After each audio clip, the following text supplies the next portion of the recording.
Just wanted to bring old Dave the King Cobra online here. We just now stuck this 4-foot road-killed gopher snake that's been in the freezer for a couple months now, and he is actively eating it. He was out, but now he just sucked himself back inside, so hopefully we'll see him come out. But Dave, who is right in there, here's Dave putting down the 4-foot gopher snake here. I wish he'd come out, but yeah, right as I started filming, he went inside there. I was like, well, shit. But yeah, Dave gets a mixture of rodents and snakes, as you can see. I'm going to try to do about a 50-50 mixture.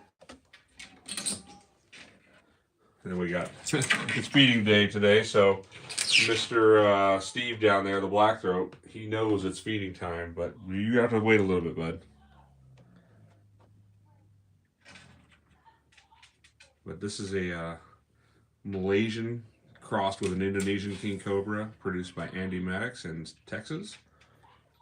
And I got him when he was about 5 days old, give or take.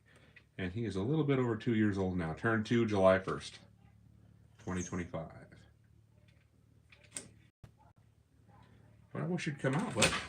I wish you would come out. I should have done is just waited until he was completely out and shut the door. That way he couldn't go back in, and let him feed. That way he could have been out here, but he is not. But here's the enclosure that he lives in, which is 10 feet long. It's 3 feet from top to bottom and 3 feet wide. You know, same thing on the bottom there.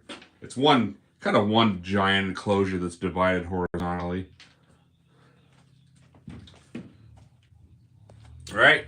Yeah, you know food's out here, don't you? He's like, I can smell it. I can smell it. Nobody else smells it, though. Yeah, maybe the forest cobra. Maybe she smells it. You know, as big a meals as she can eat. But anyway, we got the feeding of the king cobra. And I'm sorry that the king cobra went back inside its box, but it is actively eating the 4-foot-long gopher snake at this moment. But a quick little look around the room here. We got the Indian cobra, Naya Naya. The coral cobra, which only comes out at night, is inside the stack of rocks there. We got the rhino viper right there. The albino atrox. Everybody loves a good albino diamondback. We got the albino monocled cobra. We have the Corolus culminatus, Costa Rican rattlesnake, right there. We got the gaboon and the green mamba that live together, right there, as you can see. The only thing I have to do is when I feed them, they have to be separate. You know, the gaboon on that side of the cage, the green mamba on this side of the cage, and then we got our healthy 7.5-foot long forest cobra. So that's what's going on. But I'm just kind of, oh, okay. So the king cobra is getting a little bit closer to the entrance of its hide box here. Let's see its head right there. There we go. He just shed the other day, and he's got a damn stuck eye cap. Ah, it's like you shed beautifully, except for one stinking eye cap.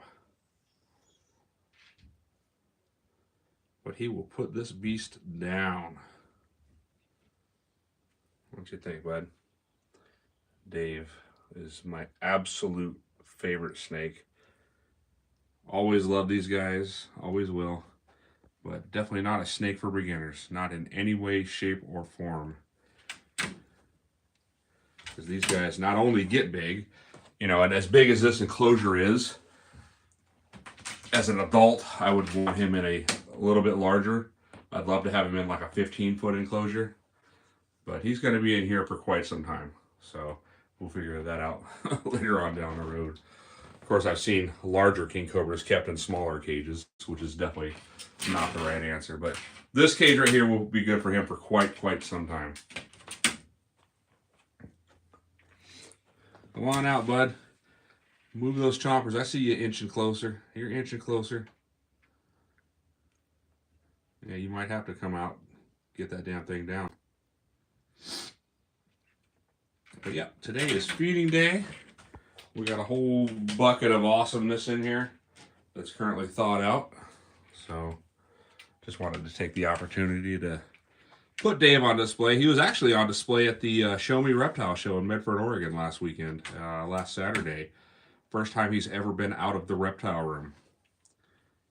And a little over 2 years old, doing freaking awesome.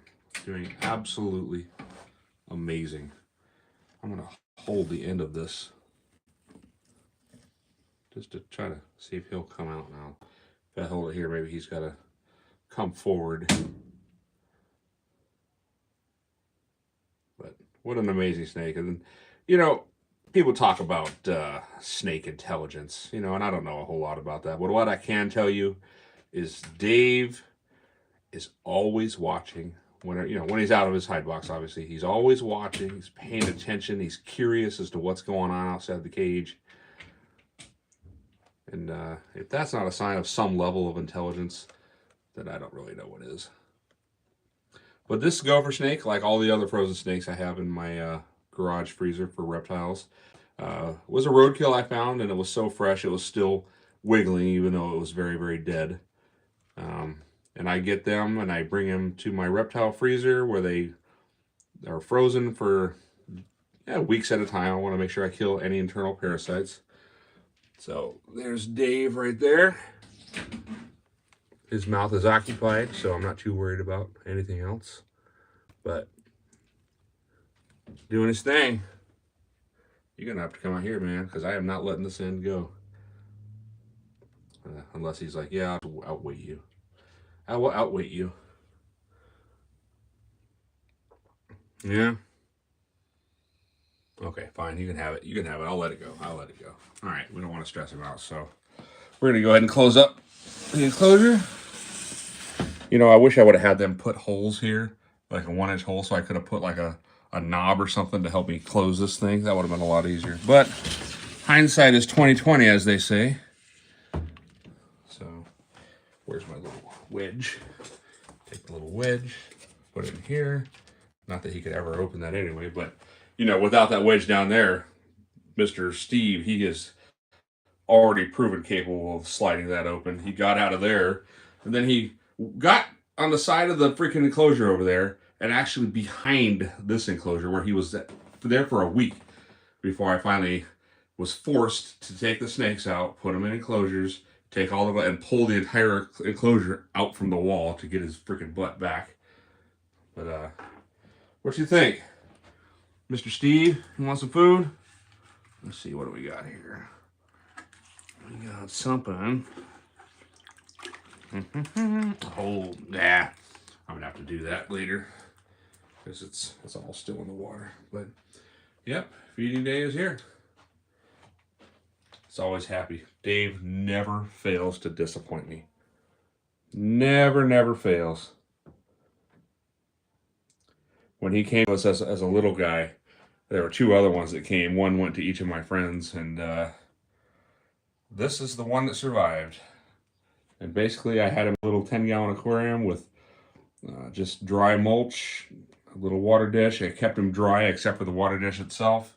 I didn't even hardly look at him, except for when I was, feeding him. And I had to force feed him for about the first month and a half before he finally took his own garter snake on his own. And from that day forth, he has eaten by himself every single time. So someday he'll be a beast. He's about 8 feet long right now. Hard to tell because he's in the box, but he is right at 8 feet long, give or take.